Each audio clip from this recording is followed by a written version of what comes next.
Welcome back to CivilNet. I'm joined today by our friend, and this is one of the rare moments where I'm not actually happy to see you, Mr. Eric Hacopian. Thanks for hopping on. Thank you. So we're doing this in the context of the current onslaught on Artsakh. So can you give us the situation on the ground? What's it looking like? What do we know so far?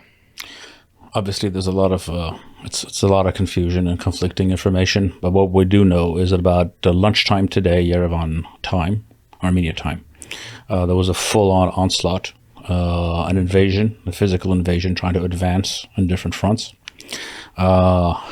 Attacks, artillery, drones on civilian and military targets all across Artsakh and all across the cities across Artsakh. It was not just Stepanakert, targeting civilians in many cases, and we've already lost a few civilians, including children who were casualties or they're in the hospital. So this has been going on for 3 or 4 hours. Right now, there are reports that the intensity of the fighting is lessening, but those are not verified. So what we have right now is essentially a full-scale attack and an invasion of Artsakh proper that's been going on for half the day at this point. What about Aliyev's role personally in this? What do you think the goal is this time around? Is it to complete the ethnic cleansing? Is it to scare us, to punish Yerevan? What do you suspect the motive is? It could be one of two things. It could be they're going for the full Srebrenica. This was not a surprise. They've been building up military forces for weeks on end. Everyone knows this. They've been moving it across all of the borders of Artsakh and borders of Armenia. This could be the beginning of an attack on Artsakh and then on Armenia. We don't know. So this could be one of two things. He's either going for the full ethnic cleansing, the full completion of the second Armenian genocide, or this was something where he's frustrated and somewhat cornered, and he already had this build-up, and he had to do something. So he might have had a 5 or 6 hour war in Artsakh. It could be that, or it could be that he's going for the full ethnic cleansing. We will find out over the next couple of hours.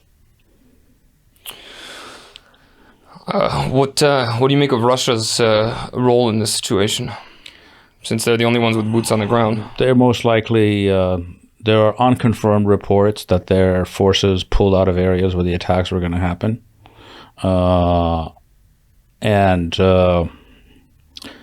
But again, those are unconfirmed. So there's a lot of rumor stuff going on in different social media. But this is the same thing that happened in the last year's invasion of Armenia. They themselves have said they're not going to get involved in the fighting in any way unless they get shot at themselves and the other side has no reason to shoot at them. Most likely, they're part of this, or they green-lighted this for various different reasons. Obviously, the security and the safety of people of Artsakh is the greatest blackmail against this country. And they could be telling this government and this nation that we have the ability to enable the second Armenian genocide, or we can stop it. And this isn't a longer-term play in which, we have a choice: either be subservient to them and be poor and marginalized, or not be subservient to them and have the opposite. So the safety of the Armenians of Artsakh was always the greatest blackmail that could ever be had against this country, which is the primary reason that they wanted to go there and have their forces there. And we see a manifestation of it today. Most likely, this is something that they accepted or green-lighted or are coordinating with. At this point, you have to be quite delusional not to understand that Baku and Moscow are pretty much the same when it comes to fighting the West and fighting Armenia at this point. So Baku is offering what, in their terms, they call a humanitarian corridor, and they specifically mention Lachin, which has been blocked for over 8 months, which means effectively Armenian civilians would have to be bypassing the Russian peacekeepers and the Azeri special forces blockading Lachin.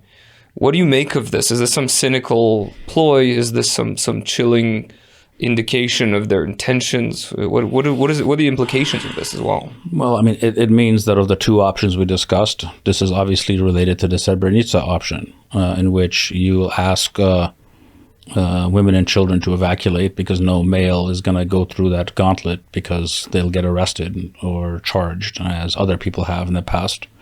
You essentially take the women and children out, and then you can have the full-on mass murder, which would come after that. To have it's the Srebrenica model, which is one of the two options here. So that offer itself, outside of just causing, it's a terror campaign. That's what it is. So I think that's what they mean by that. What can the Armenian government realistically do?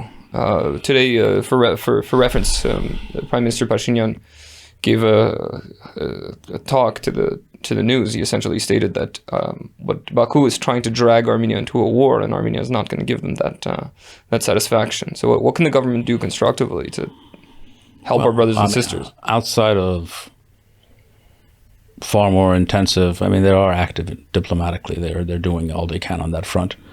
But outside of starting another war, which we're not ready for at this point, there's not much that this government can do. However, I want to be very clear about this. This government is not without responsibility at this moment. Today, this political moment is on some level the logical result of all of their policies. If you have a peace agenda and that is not married to a strength agenda, where you didn't spend the last 3 days, every single day of it, trying to equalize the power relationship between the two, rebuild the military, do all of those things a lot faster, things that people have been calling for loudly for almost 3 years. This moment of weakness, they own this moment of weakness. And your peace agenda, not married to a strength agenda, when you're dealing with essentially a gangster fascist regime, when you speak of peace, they see weakness. And for every aggression, when they get a concession, how do you think that a regime like Baku is going to act when faced with an opponent like this? Is there any chance of some kind of international intervention, some sort of pressure? I know that France has recently called for an emergency UN Security Council vote.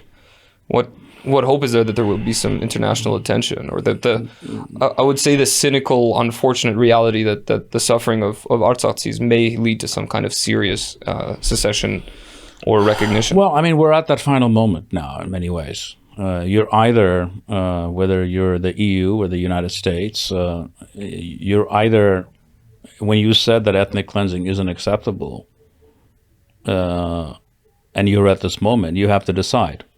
Are you going to act or you're not going to act? Are you going to allow a second Srebrenica on the European continent if you're the EU? Are you going to attack? Are you going to allow a second Armenian genocide if you're President Biden? It's up to them. They own this moment. Let's be very clear about this. Outside of the Aliyev regime and the Russians, they are very responsible for this moment. If they would have very early on drawn red lines, gone to the UN, delivered food, done airlifts, make it publicly very clear that ethnic cleansing is simply not an acceptable option, this would not have happened. They own this. All these, for lack of a better phrase, these Eichmanns in suits in Brussels and Washington, who have these pretty speeches and rights and securities. Where are the rights and securities now? So it's up to them. They either act or they're going to own this moment as much as the perpetrators in this case. And we need to hold them to it. And that's the reality. To conclude, Eric, what do you think the Armenian nation as a whole, be it the church, the diasporan organizations, the politicians that we have serving in foreign governments, and the state apparatus that we have here, what can be done to help our beleaguered brothers and sisters in Artsakh?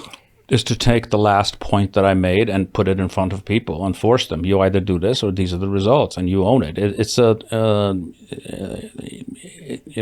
What we need is also, more than anything, is a change in attitude of a far more affirmatively way of fighting for our rights and calling out people for what they are, which a lot of people are reluctant to do.